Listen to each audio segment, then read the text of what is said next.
Salut! Nu cred că oamenii înțeleg cu adevărat cât de minunate sunt piramidele egiptene.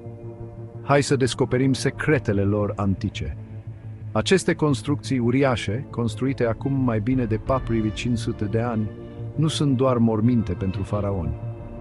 Au fost construite cu o precizie incredibilă, aliniindu-se perfect cu stelele.